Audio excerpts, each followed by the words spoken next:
हम सब परमेश्वर से प्रार्थना करने आए हैं, कुछ मांगने आए हैं, कुछ प्राप्त करने आए हैं।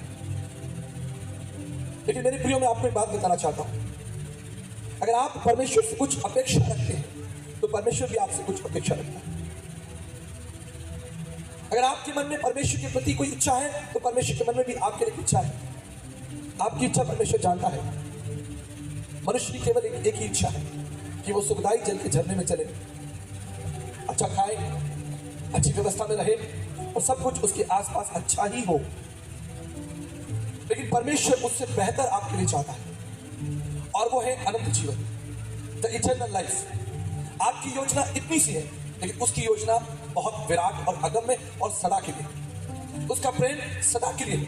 आपकी इच्छाएं पल भर की हैं लेकिन उसकी इच्छा आपकी सदा भलाई की है। इसलिए दाऊद कहता है कि निश्चय भलाई और करुणा जीवन भर आपके साथ बनी रहेगी, और न केवल इस पृथ्वी पर लेकिन उस संसार में भी जिसके लिए हम तैयारी कर रहे हैं। मेरे प्रियो, आज मैं आपके सामने कुछ महत्वपूर्ण प्रश्नों को रखना चाहता हूं। It's 8:40 p.m. You don't have any new notification. I'm sorry for that. Pastor William अगर यहाँ पर है तो मैं चाहूंगा एक बार आए और इसको सेट कर दे, ताकि अगर इसमें कोई सॉफ्टवेयर ऑन है तो इसको ऑफ कर दिया जाए। पास्टर विलियम अगर प्रियो, मैं आपको बताना चाहता हूँ, आपने दिसंबर महीने में अपना कदम रख लिया। You entered in the month of December, और ये समय होगा जब पूरे विश्व के अंदर, न केवल भारत के अंदर लेकिन पूरे विश्व के अंदर लोग क्रिसमस मनाने की तैयारी कर रहे हैं। मैं कल ही अखबार में देख रहा था कि मॉल्स जो है वो धीरे धीरे सज रहे हैं। बहुत सी बातें जो है वो क्रिसमस की ओर जा रही हैं। क्रिसमस के गिफ्ट्स जो है वो तैयार हो रहे हैं। क्रिसमस का क्रिसमस ट्री तैयार हो रहा है। कोरिया और अमेरिका और कनाडा के कई स्थानों पर क्रिसमस ट्री कल लग चुका है। अगले कुछ दिनों में प्रभु यीशु मसीह का जन्म उत्सव पूरी पृथ्वी पर मनाया जाएगा, पूरे संसार में। लेकिन हम सब जानते हैं, we all know, कि यीशु मसीह जब इस संसार में आया तो उसके पास एक संदेश था। आज भी उसका संदेश अटल है, सत्य है, पवित्र है। आज भी उसका संदेश आपके कल्याण और आपके हित और आपकी भलाई के लिए, और न केवल आपके लिए लेकिन बाइबल कहती है उसकी करुणा 1000 पीढ़ी तक बने रहने के लिए। मेरे प्रियो, मैं आपको बताना चाहता हूं, आप किसी संत, महात्मा, गुरु, पीर, पैगंबर की आराधना करने के लिए नहीं बुलाए गए। आप किसी महापुरुष की आराधना करने के लिए नहीं बुलाए गए। आप किसी संत की आराधना करने के लिए नहीं बुलाए गए। आप जीवित और सामर्थी परमेश्वर की आराधना करने के लिए बुलाए गए।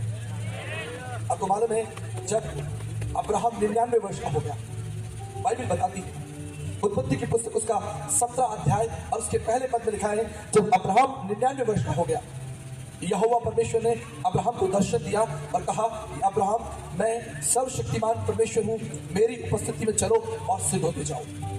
मेरे प्रियो, आज मैं आपको बताना चाहता हूं, ये निमंत्रण जब आप इस जगह पर आए हैं, ये निमंत्रण किसी समाज ने आपको नहीं दिया, ये निमंत्रण किसी संगठन ने आपको नहीं दिया, ये निमंत्रण स्वयं परमेश्वर ने आपको दिया है। उसने कहा है कि मैं सर्वशक्तिमान परमेश्वर हूं, मेरी उपस्थिति में आओ और सिद्ध होते जाओ। ये सिद्धता क्या है? ये सिद्धता क्या है जिसके लिए परमेश्वर आपको निमंत्रण दे रहा है? बाइबल बताती है, मत्ती की इंजील उसका पहला अध्याय और उसके 21 से 23 पद के अनुसार, जब यीशु मसीह का जन्म हुआ, स्वर्गदूत पृथ्वी पर उतर कर आए। ये बहुत विशेष था, इसे ध्यान से सुन लीजिए, समझ लीजिए। प्रभु इस संसार में आने की तैयारी कर रहा है। The God himself is about to visit this earth. मैं किसी संत की बात नहीं कर रहा, किसी पैगंबर की बात नहीं कर रहा, मैं बात कर रहा हूं सृष्टिकर्ता परमेश्वर के बारे में। जब उस संसार में आना चाहता है, उसने एक योजना बनाई है। उसकी योजना समस्त मानव जाति के लिए है। उसका निमंत्रण सब जातियों के लिए है। वो कहता है कि मैं सर्वशक्तिमान परमेश्वर हूं, मेरी उपस्थिति में चलो और सिद्ध होते जाओ। इस संदेश के साथ वो आपके जीवन में आना चाहता है, लेकिन उसने क्या किया? उसने सबसे पहले स्वर्गदूतों को पृथ्वी पर भेज दिया। स्वर्गदूत इस पृथ्वी पर आए। बाइबल बताती है, जो गडरिये अपनी भेड़ों की रखवाली कर रहे थे, उनके ऊपर एक बड़ी ज्योति चमकी, एक बड़ी ज्योति चमकी। और आप जानते हैं स्वर्गदूतों ने क्या कहा? स्वर्गदूतों ने कहा, तुम्हें शांति मिले, पीस बी विद यू। स्वर्ग से आपके और मेरे लिए एक संदेश आया है। ये संदेश धर्म का संदेश नहीं है, ये संदेश कर्मकांड का संदेश नहीं है, ये मनुष्य की परंपराओं का संदेश नहीं है, ये मनुष्य की सभ्यताओं का संदेश नहीं है, ये स्वर्गीय संदेश है।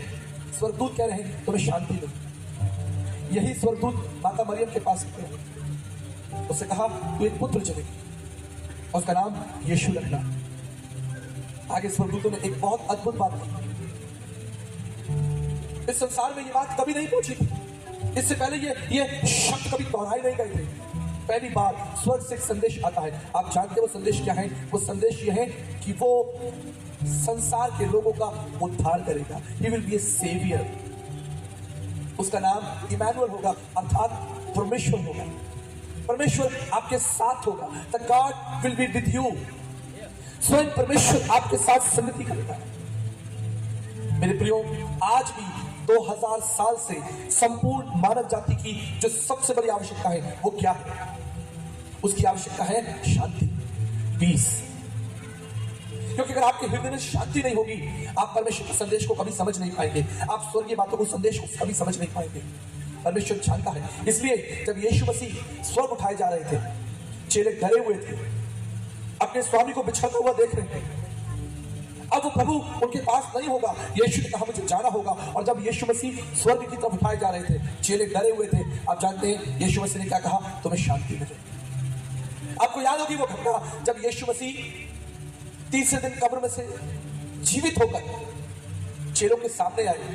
बाइबल कहती है कि चेलों ने अपने आप को कमरे में बंद कर रखा था, ऊपरी कोठी में बंद कर रखा था। यीशु मसीह वहां पर प्रकट हो गए। प्रभु ने क्या कहा? तुम्हें शांति मिले।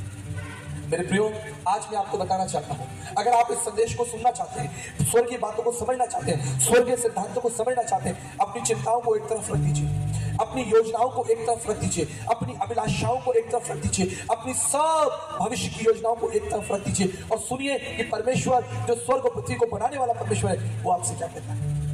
वो आपसे बात करता है कि मैं अपनी शांति तुम्हें दिया जाता हूं। I give you my peace. मैं अपनी शांति तुम्हें दूंगा। आप जानते हैं मनुष्य के लिए शांति कितनी जरूरी है। 7 दिसंबर 1941 में जब एक बड़ा युद्ध हो रहा था अमेरिका और जापान के बीच में, जापानीज कमांडर मित्सु फहिता, उसने पर्ल हार्बर अमेरिका के ऊपर एक बड़ा अटैक किया। हजारों अमेरिकी मर गए। मित्सु फहिता जो कि जापानीज कमांडर था, वो ये देखने के लिए अपने शिप से बाहर आया कि कितना नुकसान अमेरिका को हुआ है, कितने लोग मरे हैं। जब वो बाहर आया, उसने हजारों अमेरिकी लोगों की लाशों को देखा, उसने छोटे छोटे बच्चों की लाशों को देखा, उसने बुजुर्गों की लाशों को देखा, उसने प्रेग्नेंट महिलाओं की लाशों को देखा। जब वो ये दृश्य देख रहा था, उसे तो खुश होना चाहिए था कि जो बड़ा हमला उन्होंने अमेरिका के ऊपर किया है, वो उस उद्देश्य में कामयाब हो गए। हजारों लोग मर गए। लेकिन आप जानते हैं अभी क्या हुआ? मित्सु फहिता जो कि जापानीज कमांडर था, परमेश्वर का आत्मा उसके हृदय में बात करने लगा। उसने कहा, मित्सु ये तुमने क्या कहा? ये तुमने क्या कर दिया? हजारों लोग मर गए, हजारों लोग मर गए। मित्सु फहिता ने अपने घुटने टिका दिए। इतने लोगों को एक साथ मरे हुए देखकर उसका हृदय व्याकुल हो गया। परमेश्वर उससे बात करने लगा। आप जानते हैं वो अपने आर्मी कैंप जापान वापस गया। उसने अपने हाथ खड़े किए और उसने कहा, अब मैं कभी युद्ध नहीं करूंगा। इस संसार को युद्ध की आवश्यकता नहीं है, इस संसार को शांति की आवश्यकता है। सब लोग चौंक गए। अरे बाबा, शांति की आवश्यकता है? क्या बात करते हो? पूरे दुनिया में युद्ध चल रहा है और तुम कहते हो कि इस संसार को शांति की आवश्यकता है। तुम ये शांति कहां से लाओगे? ये शांति का संदेश कहां से आएगा जहां पूरी दुनिया में आतंक चल रहा है? एक देश दूसरी देश के ऊपर चढ़ाई कर रहा है। समस्याएं बहुत बड़ी, बहुत भारी है। पूरे विश्व के अंदर हजारों करोड़ों आदमी युद्ध में प्रत्येक दिन मर रहे हैं और तुम शांति की बात कर रहे हो। आप जानते हैं मित्सु फहिता ने क्या कहा?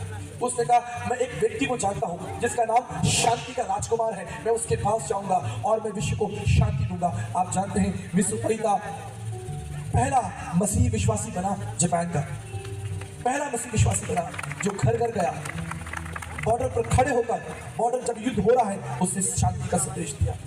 मेरे प्रियो, आज इस संसार को किस चीज की आवश्यकता है? आज इस संसार को परमेश्वर की आवश्यकता है।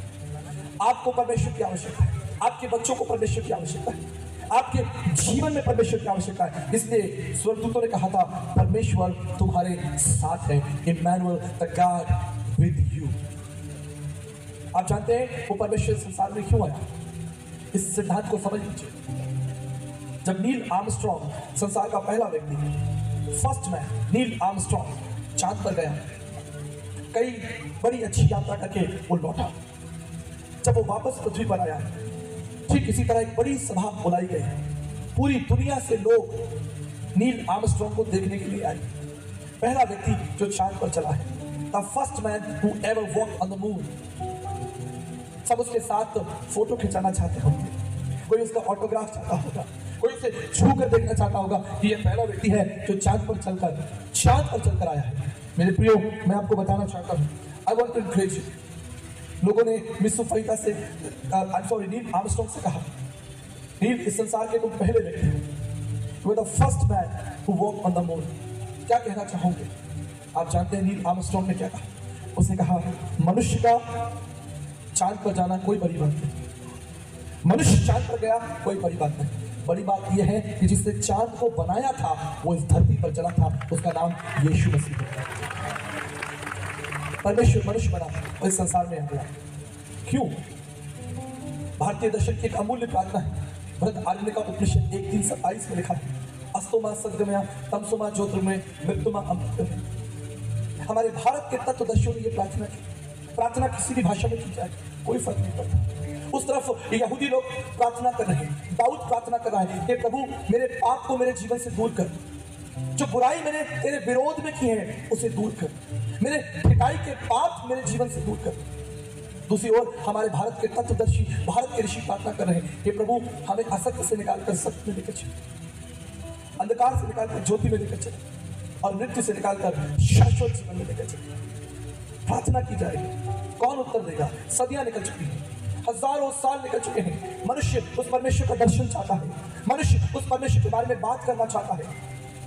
इसलिए हमारे भारतीय पृष्ठभूमि पर हजारों लाखों धर्म ग्रंथ लिखे गए। यही कारण था कि भारत के तत्वदर्शी भी उस प्रभु को जानना चाहते थे। भारतीय दर्शन कहता है, ऋग्वेद उसका 10वां मंडल 133 पद में लिखा है, हे प्रभु हमारे पापों को हमसे स्वतंत्र कीजिए, जो बुराई हमने आपके विरोध में की है। ऋग्वेद उसका 7 मंडल 86 पद में लिखा है, हे प्रभु हमारे पाप के लिए हमें दंड मत दीजिए। ऋग्वेद 7:89 में लिखा है, हे प्रभु हमारे पापों को क्षमा कर दीजिए। कितनी अमूल्य प्रार्थना संत तुलसीदास जी ने की है। तुलसी याजक आए के कौन भयो समर्थ, कंचन पे कुंचन किन्न पसारो हाथ। इस संसार में कौन हुआ जिसने पाप नहीं किया? पवित्र शास्त्र बाइबल भी तो यही सिखाती है। इस संसार में कौन ऐसा प्राणी हुआ जिसने पाप नहीं किया?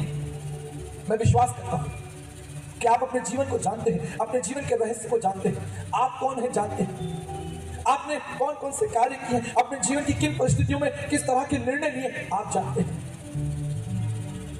भारतीय तत्वदर्शी कहते हैं, मन वचन और कर्म से हर एक व्यक्ति पापी है। मौसम कौन कुटिल खलखामी, पापी कौन बड़ो है मुझसे, सब पवित्र में डाले। आदरणीय तुलसीदास जी ने भी अपने पापों को मान लिया कि मैं एक पापी व्यक्ति हूँ। संत पौलुस भी ये कहता है कि मैं तो सबसे अभागा हूँ, सबसे ज्यादा पाप मैंने किए हैं। बाइबल बताती है जब पतरस का सामना यीशु मसीह के साथ हुआ, पहली बार उस नदी के किनारे जहां पर पतरस मछली पकड़ने के लिए आया है, उसकी मुलाकात यीशु मसीह से हुई। आप जानते हैं उसने क्या किया? उसने अपने घुटने यीशु मसीह के सामने टिका दिए और कहा, हे प्रभु मेरे पास से चला जा क्योंकि मैं एक पापी व्यक्ति हूँ। पतरस ने अपने पापों को मान लिया, मूसा ने अपने पापों को मान लिया, दाऊद ने अपने पापों को मान लिया। महाभारत के युद्ध में अर्जुन ने भी अपने पापों को कृष्ण के सामने मान लिया। उसने कहा कि मैं क्या करूं, मैं क्या करूं, मैं पापी व्यक्ति हूं, मेरा हृदय कंपते, मेरे हाथ कांपते हैं, मैंने बुराइयां की, मैंने हत्याएं की, मैं क्या करूं? आप जानते हैं श्री कृष्ण ने गीता के 18 अध्याय 62 श्लोक में अर्जुन को क्या सलाह दी? कृष्ण ने कहा, तुम्हें शरणं गच्छं सर्वभावेन भारतम तत् प्रसादनम प्रशासति शाश्वतम। अर्जुन ये तुमसे नहीं हो सकता, तुम्हें उस परमात्मा की शरण में जाना होगा। You have to surrender your deeds। अपने जीवन को उस परमेश्वर के पास से जाना होगा, उस परमेश्वर की दया से, देवानुक्रम हेतुक्रम उस परमेश्वर की अटल दया से तुम्हारे पाप क्षमा होगी। ये तुमसे नहीं हो सकता। मेरे प्रियो, मैं आपको अपने जीवन की एक सच्ची घटना बताता हूँ। मेरी उम्र 8 साल थी। I was just 8 years old। मैं अपने पिताजी के साथ साइकिल पर बैठकर सब्जी खरीदने जाया करता था। मुझे आज तक वो दिन याद है। एक सर्द ऋतु की शाम थी। मेरे पिताजी ऑफिस से आए। मेरी माताजी ने कहा कि घर में सब्जियां कम है। मेरे पिताजी थके हुए थे, लेकिन उन्होंने निर्णय लिया कि वो सब्जी लेने के लिए बाजार जाएंगे। आप जानते हैं क्या हुआ?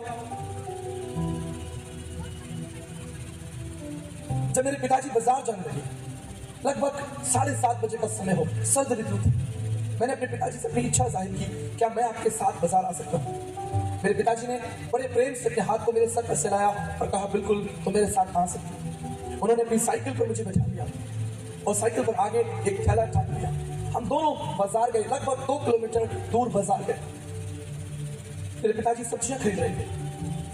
सब्जियां एक बड़े ठेले पर थी, एक लकड़ी का बड़ा ठेला, जिसमें आप जानते हैं कि सड़क के किनारे सब्जियां मिलती हैं।